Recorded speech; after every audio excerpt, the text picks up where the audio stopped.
সর্বযুগের সর্বশ্রেষ্ঠ মহামানব জনাবে মুহাম্মদুর রাসূলুল্লাহ সাল্লাল্লাহু আলাইহি ওয়াসাল্লামের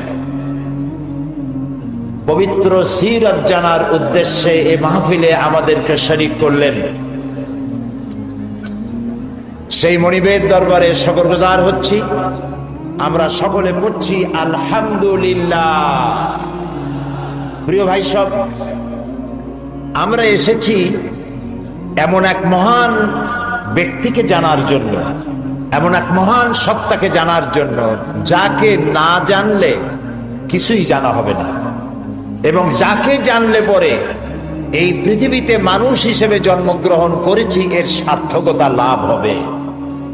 সেটা মুসলমানদেরও যেমন, সেটা হিন্দু খ্রিস্টান বৌদ্ধ যারা তাদের জন্য তেমন, সমস্ত জাতির জন্য আল্লাহ রাব্বুল আলামিন তাকে পাঠিয়েছিলেন।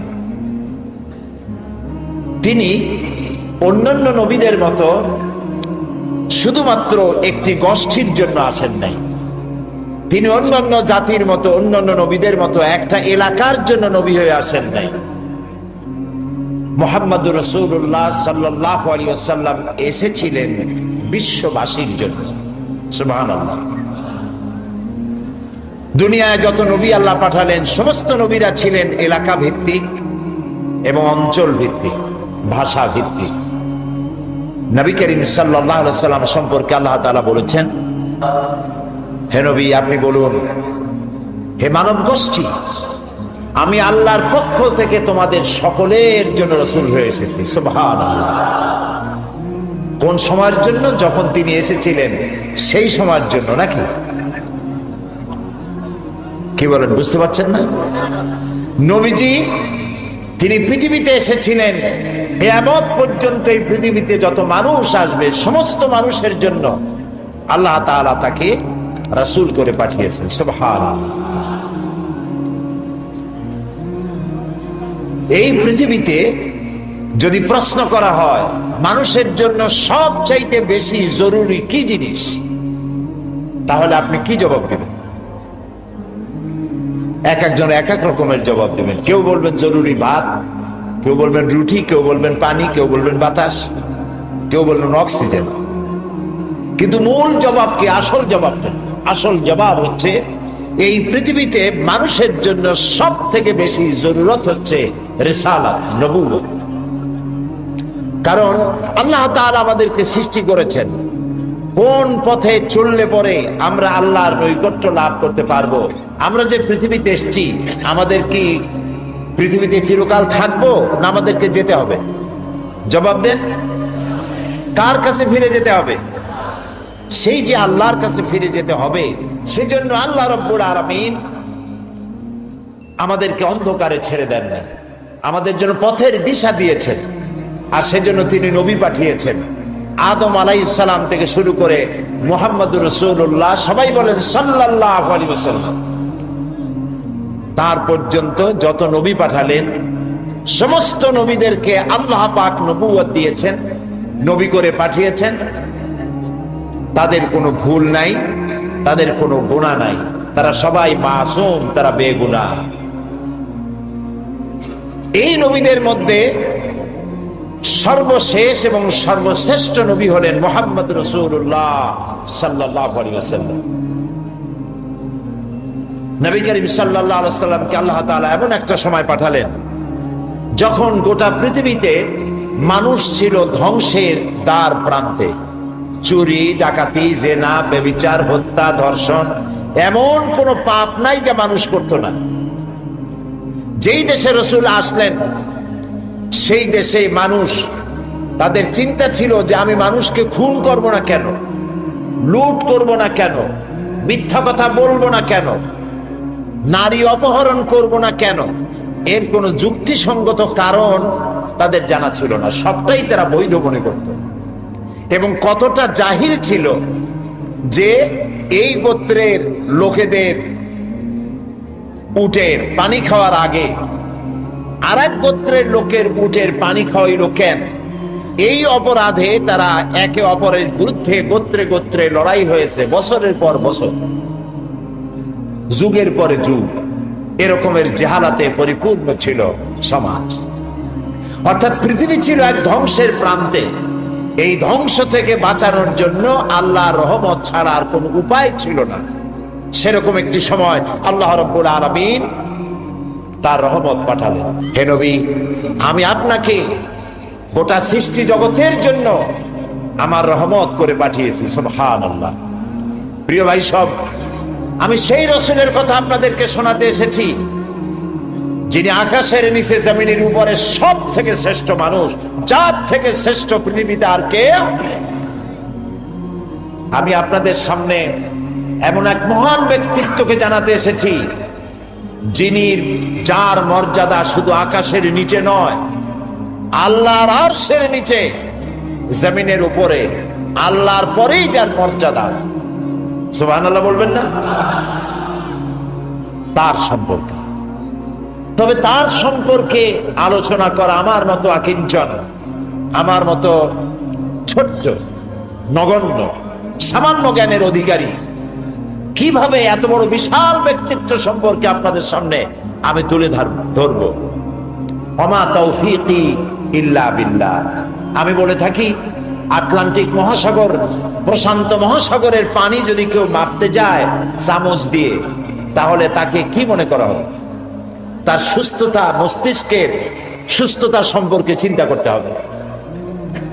আটলান্টিক মহাসাগরের পানিও হয়তো একদিন চামচ দিয়ে মাপা হয়তো সম্ভব হতেও পারে, কিন্তু নবী করিম সাল্লাল্লাহু আলাইহি সাল্লামের জীবন আলেখ্য, তার পবিত্র জীবন আলোচনা করে শেষ করা যাবে না। সুবহানাল্লাহ বলেন। এই পৃথিবীতে কত রাজা বাদশাহ এসেছেন, কত রঙ্গমঞ্চ তারা তৈরি করেছেন, কত দার্শনিক, কত বৈজ্ঞানিক, কত সাহিত্যিক, কত কবি পৃথিবীতে এসেছেন, কিন্তু মানুষের কাছে গ্রহণযোগ্য আদর্শ নিজের চরিত্র দিয়ে কেউ দেখায় যেতে পারেননি। নবী করিম সাল্লাল্লাহু আলাইহি সাল্লাম এক ব্যতিক্রম ধর্মী মানুষ, আল্লাহ তাকে পাঠাইছিলেন পৃথিবীতে। তার জীবন দুই রকম ছিল না। দুনিয়ার সব নেতাদের জীবন হয় দুই রকম সাধারণত। একটা হচ্ছে পাবলিক ক্যারেক্টার, আর একটা হলো পার্সোনাল ক্যারেক্টার। একটা ব্যক্তিগত জীবন, ব্যক্তিগত চরিত্র, আর একটা মানুষকে দেখাবার মতো চরিত্র। আপনি বলেন আমাকে, পৃথিবীতে এমন একজন নেতার নাম বলেন যিনি বলতে পারবেন আমার শৈশবে, আমার কৈশোরে, আমার যৌবনে, দিনে এবং রাতে আমি যা যা করেছি, আমার বন্ধুরা, আমার ড্রাইভার, আমার চাকর, আমার বাড়ির লোকজন, আমার বউ, আমার বন্ধু, আমার সাথী, তোমরা আমার ব্যাপারে যা দেখেছো সব মানুষকে বলে দাও। পারবে কেউ বলতে? এরকম আসতে বললেন, কথা বুঝতে পেরেছেন কিনা? তাহলে বলেন, এরকম কেউ বলতে পারবে? এবার যার সিরাত জানার জন্য, পবিত্র জীবন জানার জন্য, আরামকে হারাম করে মাঠের ভিতরে বিনা বিছানায় যারা বসেছেন, যার জীবনকে জানার জন্য, তার সম্পর্কে শোনাই। আল্লাহর নবী বলেছেন, ও আমার সাহাবীরা, ও আমার স্ত্রীরা, দিনের আলোতে, রাতের আধারে আমার ব্যাপারে যা জেনেছো আর যা দেখেছো সবগুলো খুলে খুলে মানুষের সামনে বলে দাও। রাসূলের জীবন ছিল সূর্যের মতো দীপ্তমান, যেখানে কোনো কালিমা নাই। অন্ধ সূর্যের আলো অনুভব করতে পারে, ঠিক না? সমস্ত মানুষ তার জীবন সম্পর্কে ওয়াকিবহাল। পৃথিবীতে কেউ নাই রাসূলের চরিত্রে কোনো দাগ লাগানোর কোনো কথা বলতে পারে। সুবহানাল্লাহ বলতে ইচ্ছে করে না? আপনারা যে বসে আছেন এখানে, প্রত্যেকটা মুহূর্ত আপনার আমলনামায় নেকি লেখা হচ্ছে। কারণ জিকিরে ইলাহি যেমন ইবাদত, আল্লাহর জিকির করা কি বলেন না কেন? আল্লাহর জিকির যেমন ইবাদত, জিকরে ইলাহি যেমন ইবাদত, জিকরে হাবিবও তেমন ইবাদত। আমরা রাসূলকে স্মরণ করছি, তার আলোচনা করছি। কি মহান ব্যক্তিত্ব, যার জীবনে দুই রকমের কোনো কিছু নাই, সব স্পষ্ট। আল ওয়াদুহু ওয়াস সারাহা, একদম দিবালোকের মতো স্পষ্ট, কোনো বক্রতা নাই। কাফেরেরা চিন্তা করত যে এই লোকটা হইল কেমনে, এভাবে কেমনে হলো? শৈশব, কৈশোর, যৌবন কাটালেন তিনি এই সমাজের মধ্যে, কিন্তু মিথ্যা কথা বলেন না। মিথ্যা ছাড়া সমাজ চলে না, মদ ছাড়া মুহূর্ত চলে না। মদের অন্তত 100 প্রকার নাম ছিল তাদের। মদ খাইতে খাইতে শেষ পর্যন্ত মদের গ্লাস আর জগ মুখে জড়াই দিয়ে সিধে পড়ে থাকে। এরকম একটি সমাজে তিনি বড় হলেন। মদের গ্লাস তিনি টাচ করেছেন, হাত দিয়ে ধরে দেখেছেন, জীবনের শত্রুরাও বলতে পারবে না কেমনে হইল। তিনি যখন কোরআন শরীফ পড়তেন, কাফেরেরা মনে করত যে লোকটা কোনোদিন কোনো কবির সাথে বসে নাই, ওঠে নাই, সাহিত্যিকদের সাথে আনাগোনা ছিল না। এই যে মিলায় মিলায় বলে, নিশ্চয়ই কবি হয়ে গেছে, তলে তলে কবি হয়ে গেছে। নবী করিম সাল্লাল্লাহু আলাইহি সাল্লাম সম্পর্কে যখন যে কথা এসেছে, জবাব রাসূলের দেওয়া লাগে নাই, জবাব দিয়েছেন কে? রাসূলকে এক পর্যায়ে মজনুন বলা হয়েছে। মানে কি?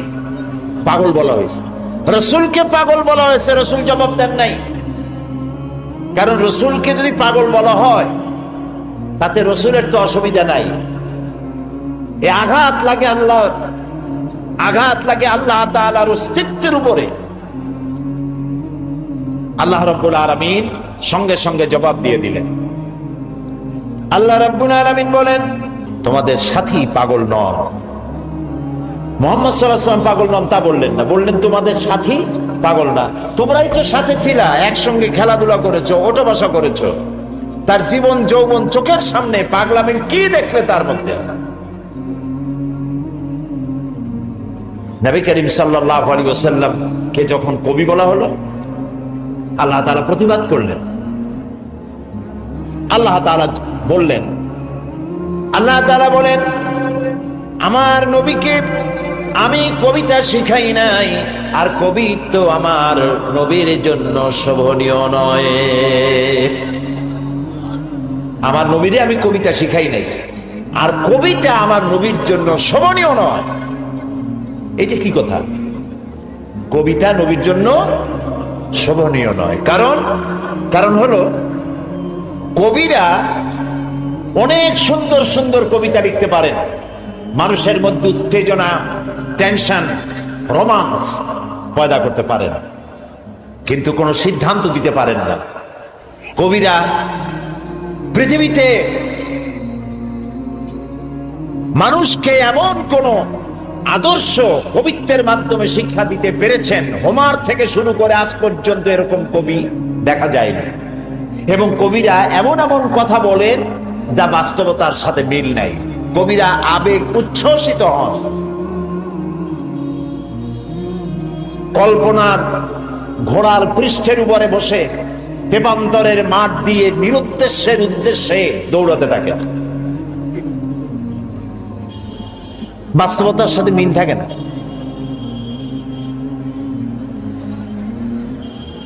যেমন আমি একটু দেখাই, দৃষ্টান্ত দিলে বুঝতে সুবিধা। কি বলেন?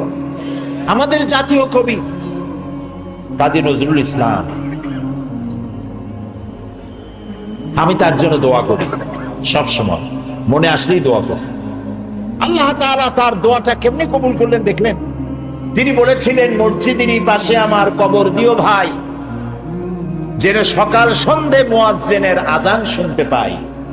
দোয়া কবুল হয়েছে? তাও কথা কয় না লোকেরা। ওইখানে বিশ্ববিদ্যালয়ের মসজিদের পাশে তার কবর হয়েছে, সকাল সন্ধ্যা আজান শুনতেছে। ওইখানে আর এক শয়তানের কবরও দিতে চাইছিল। দেখেন, কাজী নজরুল ইসলাম, আমার মন বলে এমন সময় তিনি কলম ধরেছিলেন যখন মুসলমানদের পক্ষে কলম ধরার লোক ছিল না। শুধুমাত্র আল্লাহর নবীর নামে, নবীর শানে যেসব নাত রচনা করেছেন, যেসব গজল কবিতা রচনা করেছেন, আল্লাহ ইচ্ছে করলে এর বদৌলতে তাকে জান্নাত দিয়ে দিবেন। আল্লাহ যেন দয়া করে নজরুলকে জান্নাত দান করেন, আমরা বলি আমিন। নজরুল ইসলামের কথা আনলাম কেন? ওই যে কবিতা, যারা কবি হন আবেগে উচ্ছ্বাসিত হয়ে এমন সব কথা বলেন যার সাথে বাস্তবতার মিল নেই। যেমন তিনি এক জায়গায় লিখেছেন, মোর প্রিয়া হবে এসো রানী দেব খোবায় তারার ভূপ। এখন সত্যিই যদি ওনার যার প্রতি লক্ষ্য করে নিয়ে কবিতা লিখেছেন, যদি সত্যি ওই মহিলাকে তিনি প্রিয়তমা হিসাবে পেতেন, তো আকাশের তারাগুলি খোপায় দিয়ে দিতে পারতেন। তারপরে তিনি লিখেছেন, জ্যোৎস্না রং আর রং ধরুন রং মিলাইয়া আলতা বানাইয়া তোমার পায়ে পরাই দিতাম। এটা কি উনি পারতেন? পারতেন। কবিরা সাধারণত আবেগ প্রবণ হন, আবেগে কথা বলেন যার বাস্তবতার সাথে মিল নাই। কবি হাফিজ নিশ্চয়ই নাম শুনেছেন, পারস্য কবি।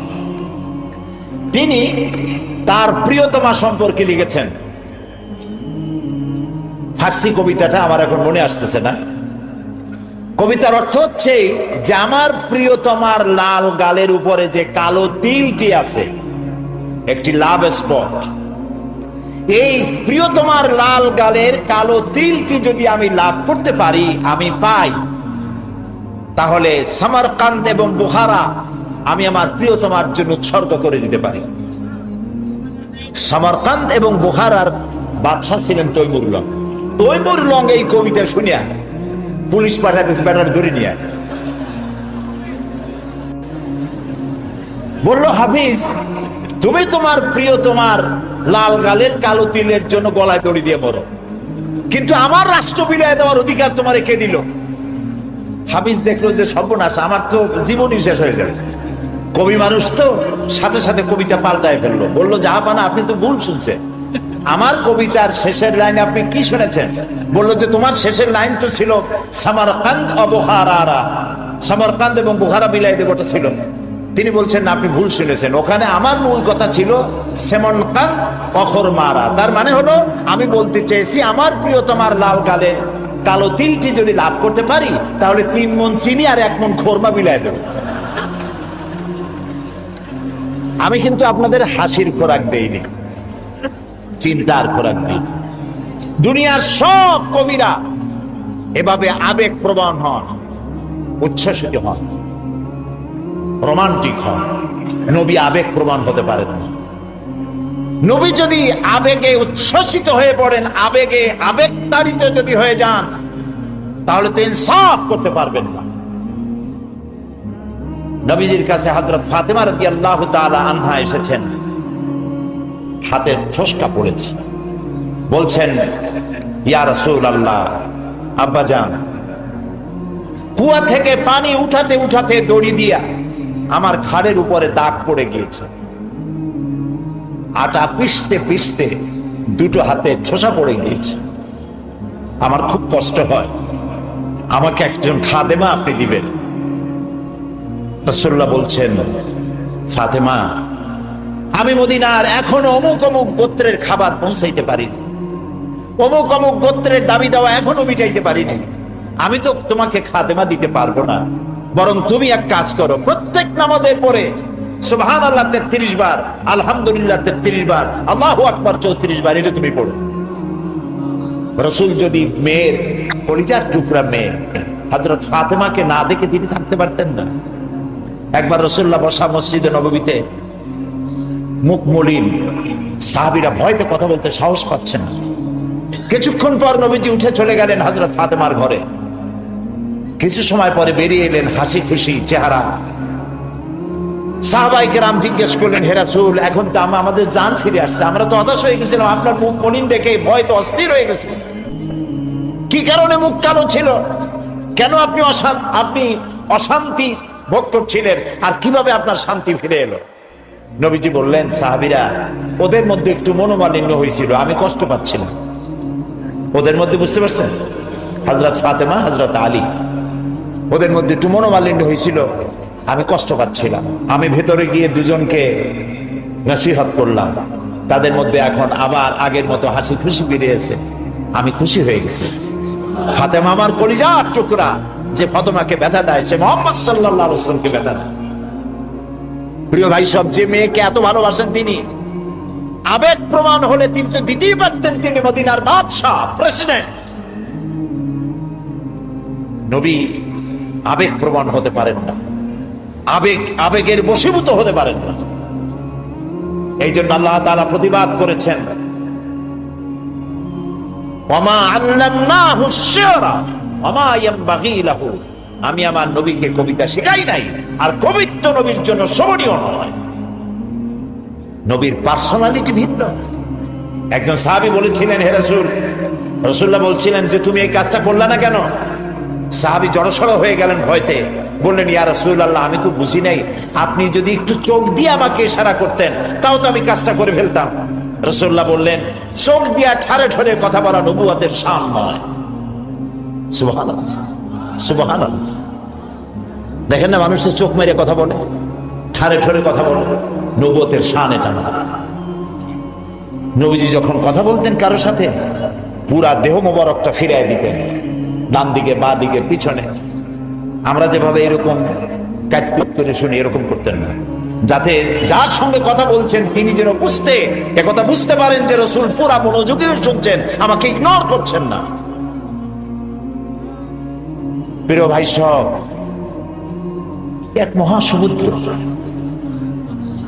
রাসূলুল্লাহ নামাজ পড়তেছিলেন, হযরত ওমর রাদিয়াল্লাহু তাআলা আনহু তখনও কাফির, চাইছিলেন রাসূলকে শায়েস্তা করবেন, মারবেন, লাঞ্ছিত করবেন।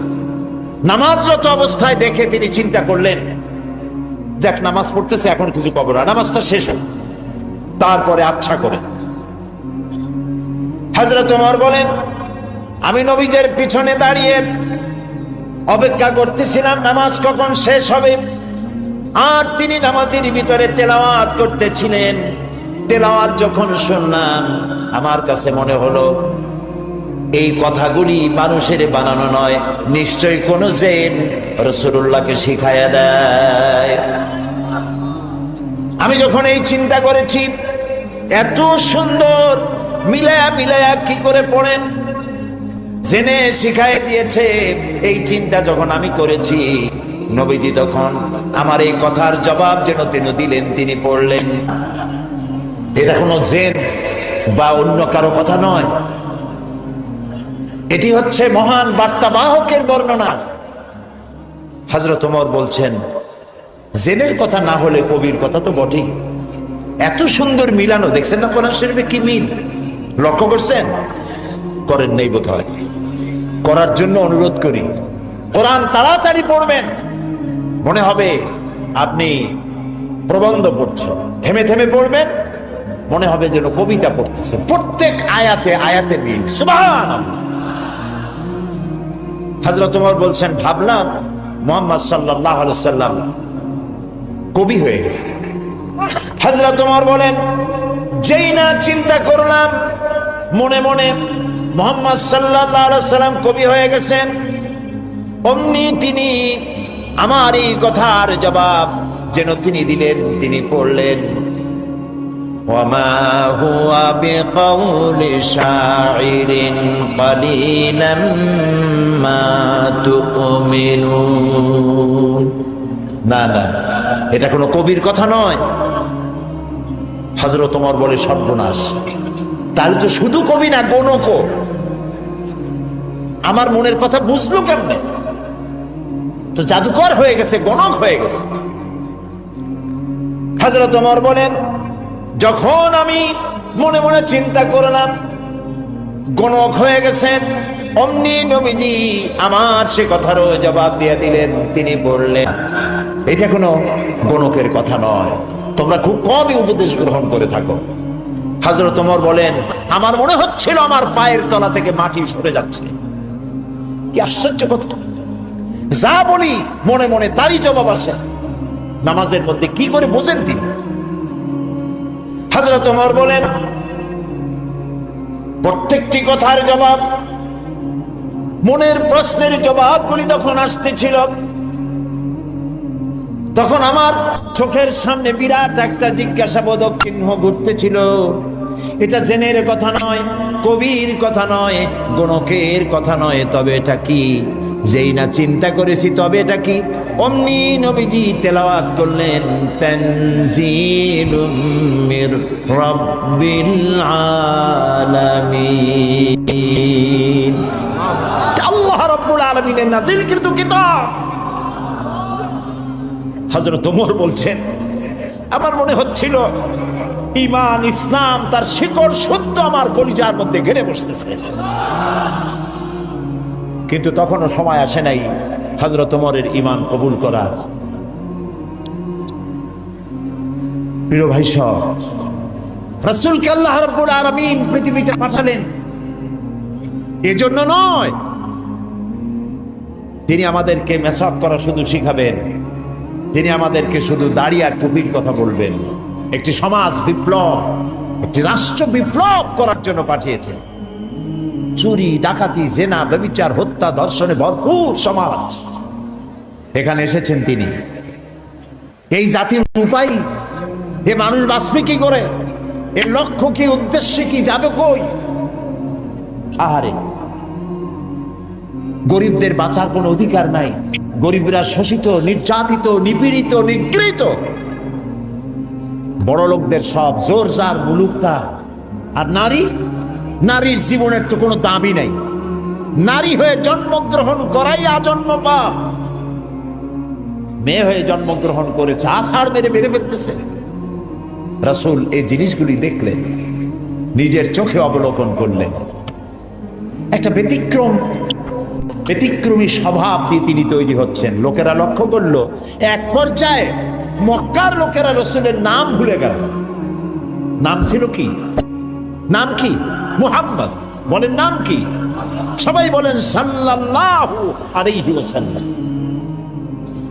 মনে থাকে যেন রাসূলের নাম যখন শুনবেন, যখন পড়বেন, কি বলবেন? ভুলে যাবেন। লোকেরা নাম ভুলে যেতে বসলো কেন? তিনি পরিচিত হলেন আল আমিন বলে। লোকেরা বলা শুরু করলো, এই ঘটনার জন্য যাও আল আমিনকে বলো, চলো আল আমিনের কাছে যাই। ওই যে আল আমিন আসতেছে। বিশ্বাসী হিসাবে পরিগণিত হলেন সকলের কাছে, বিশ্বাসী, এবং নাম আরো হলো সাদেক, সত্যবাদী। নবীজি যখন মক্কা থেকে হিজরত করে মদিনায় যান, যাওয়ার সময় হযরত আলীকে বলেছিলেন, আলী, আল্লাহ তাআলা অর্ডার করেছেন আমাকে মদিনায় যাওয়ার জন্য হিজরত করে, তুমি আমার বিছানায় শুয়ে থাকো, আর একটা কাগজ কলম না, একটা লিস্ট তৈরি করো। হযরত আলী বলেন, আমি লিস্ট দিলাম আমানতে। সেই আমানত যারা রাখছে অধিকাংশ কাফেরের আমানত রাখছে। কার কাছে? মুহাম্মদ সাল্লাল্লাহু আলাইহি ওয়াসাল্লামের কাছে আমানত রেখেছে। কেন? কাফেরেরাও বুঝতো যে সব নেতার পিছনে ঘুরি, এগুলো শয়তানের চাইতেও খারাপ। মুহাম্মদ সাল্লাল্লাহু আলাইহি ওয়াসাল্লামের সাথে বিরোধিতা করি নেতাদের জ্বালায় পড়িয়া। আসলে তার মতো ভালো মানুষ আকাশের নিচে, জমিনের উপরে আর নাই। কাফেরেরাও বুঝতো।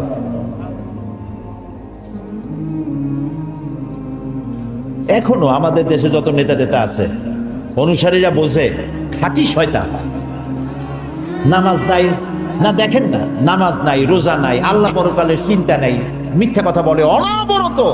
মানুষে যেমন বমি করে হড় হড় করিয়া, মুখ দিয়া মিথ্যা করি বমির মতো বাইর হইতে থাকে। একটা ভালো কথা বলতে জানে না, শুধু অসত্য আর মিথ্যা বলতেই থাকে, আমানতের খেয়ানত করে। তবে এইসব নেতাদের পিছনে ঘুরে কেন? এই চিন্তায় যে এরা যদি এমপি মন্ত্রী হইতে পারে, তার একটা চাকরি পাবো, লাইসেন্স পাবো, টিয়ার কাবি খা খাইতে পারবো। জি, নাম রাখছে কাবি খা, তার মানে হলো খাবি খা।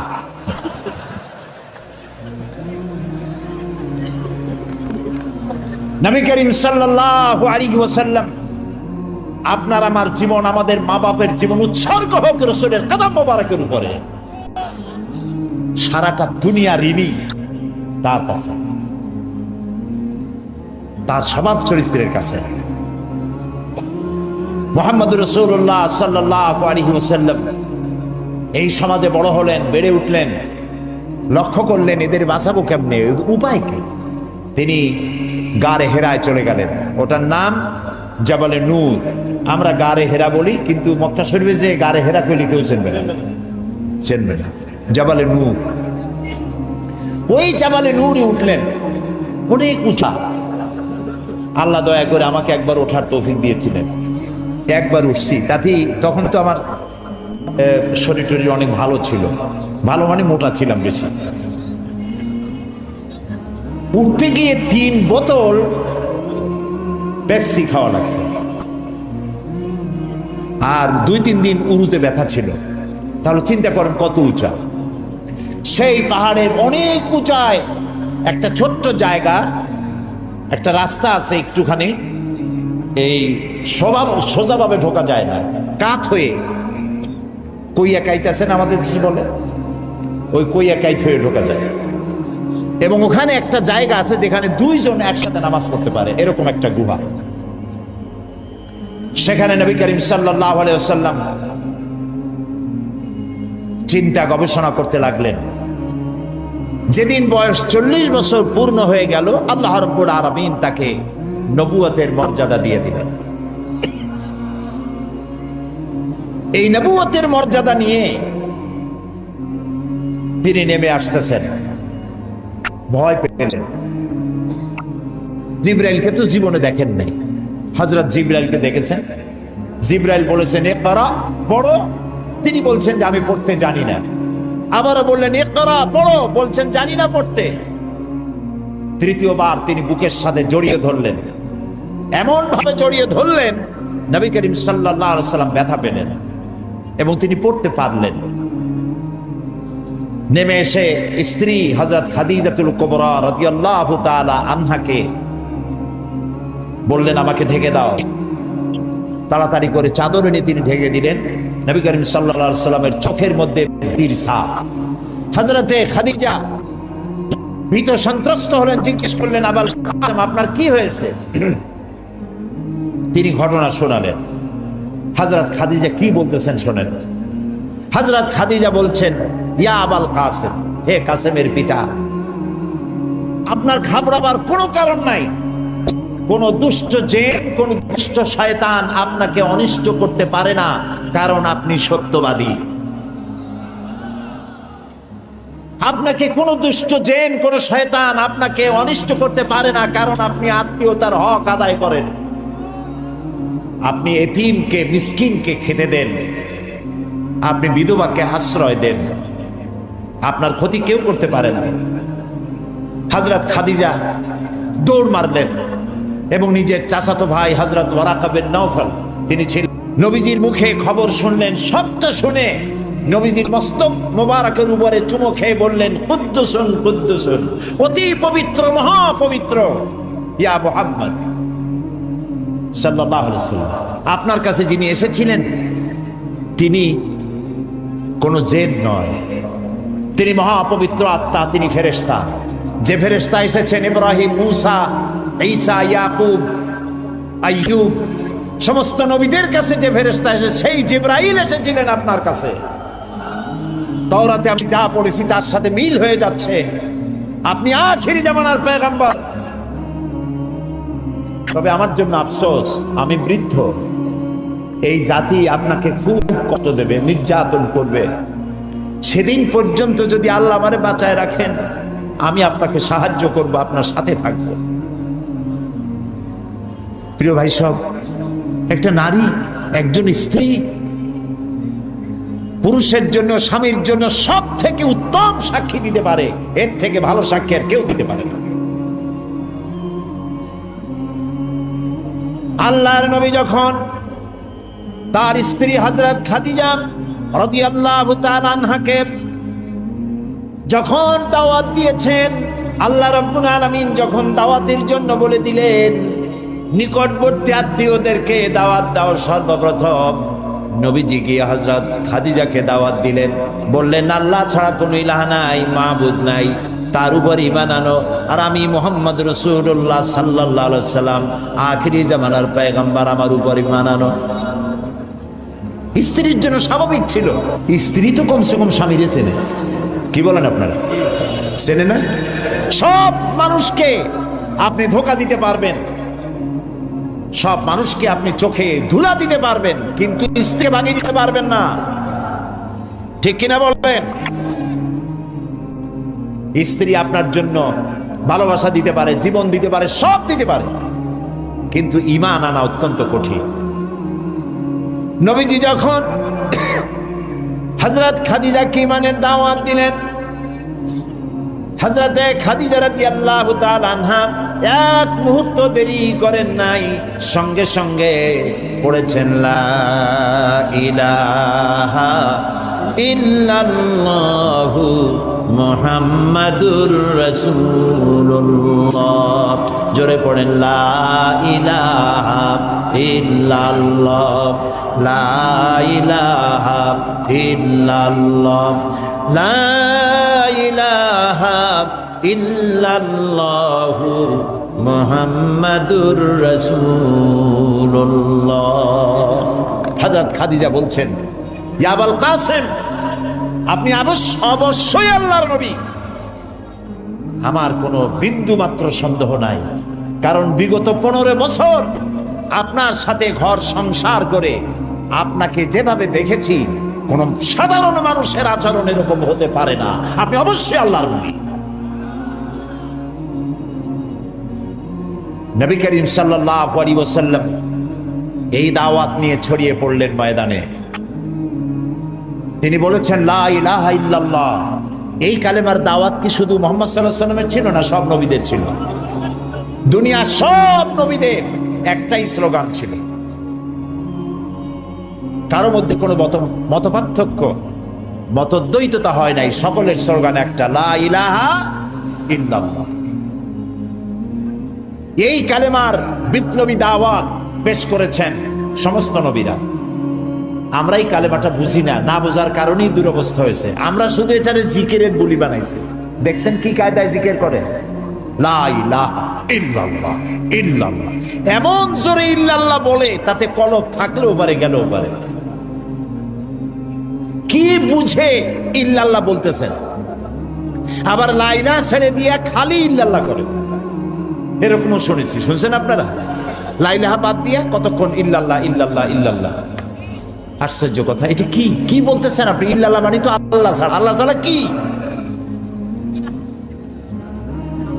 লা ইলাহা ইল্লাল্লাহ এই কালেমার দাওয়াত যখন নবীরা দিয়েছেন, হযরত মূসা আলাইহিস সালাম যখন বলেছেন লা ইলাহা ইল্লাল্লাহ, এ আঘাত লেগে ফেরাউন দরিয়ায় নীলের মধ্যে ডুবে শেষ হয়ে গিয়েছে।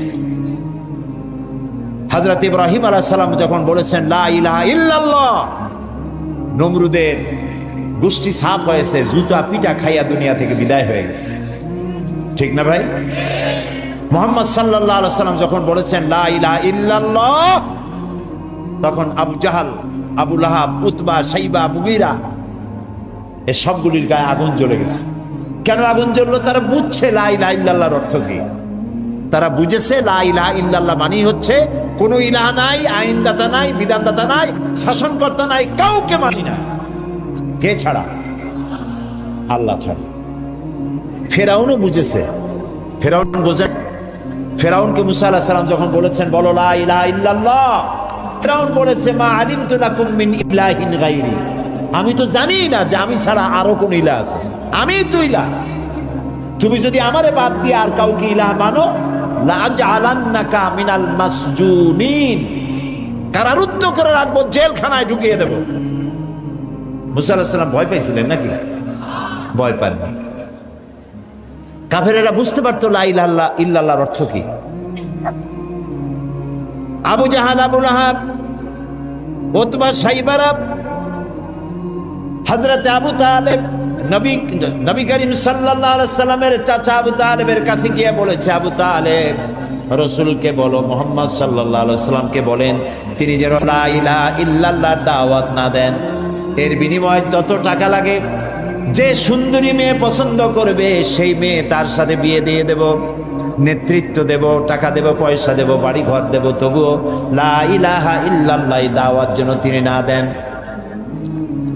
নবীজির কাছে যখন প্রস্তাব গেল, আল্লাহর নবী বললেন, চাচাজি আবু তালিব, প্রস্তাব যেটা এসেছে ওই প্রস্তাবকরা যা দিতে পারবে সেটা তো স্বাভাবিক কথা, যেটা দিতে পারবে না তাও যদি ওরা আমার হাতে দিতে পারে, যেমন আকাশের সূর্যটা ধরে এনে যদি ওরা আমার ডান হাতে তুলে দেয়, আকাশের পূর্ণিমার চাঁদ যদি ধরে এনে আমার বাম হাতে তুলে দেয়, এরও বিনিময়ে আমি আল্লাহ নবী মুহাম্মদুর রাসূলুল্লাহ এক মুহূর্তের জন্য তাওহীদের দাওয়াত বন্ধ করে দেব না।